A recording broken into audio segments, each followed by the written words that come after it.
Angola, la Brazzaville tout à l'heure. Emmanuel Macron sera ce soir à Kinshasa, en République démocratique du Congo. Et là-bas, la tension monte avant son arrivée.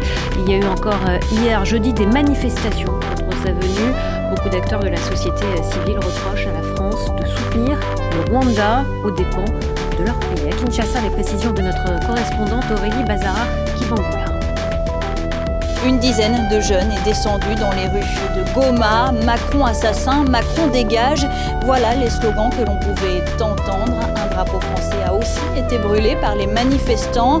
Alors cette manifestation à Goma, dans l'est du pays, rappelle celle qui s'est tenue hier à Kinshasa. Des dizaines de jeunes ont tagué l'ambassade de France. Des drapeaux russes étaient également brandis par les manifestants. Alors à l'origine de cette colère, la visite d'Emmanuel Macron à Kinshasa. Le président français est attendu samedi dans la capitale congolaise et il n'est pas le bienvenu pour ces acteurs de la société civile. La France, c'est un pays qui soutient le Rwanda. Or, le Rwanda nous agresse.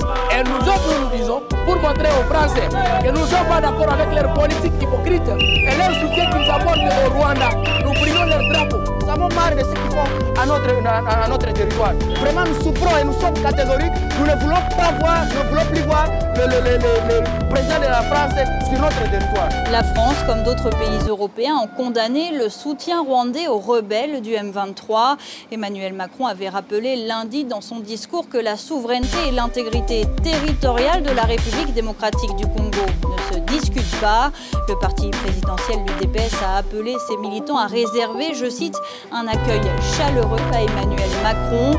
Mais le ministre de la Communication, Patrick Muyaya, a précisé que l'opinion congolaise attend tout de même un engagement clair de la France, ajoutant, je cite, qu'il n'y a pas de place pour l'ambiguïté. En clair, Kinshasa attend des sanctions contre le Rwanda. Dans l'est du pays, le M23 continue de s'emparer de localités autour de Goma. Un plan de retrait avait pourtant été annoncé par les chefs d'État de la communauté d'Afrique de l'Est. Un retrait des rebelles du M23 qui aurait dû commencer le 28 février.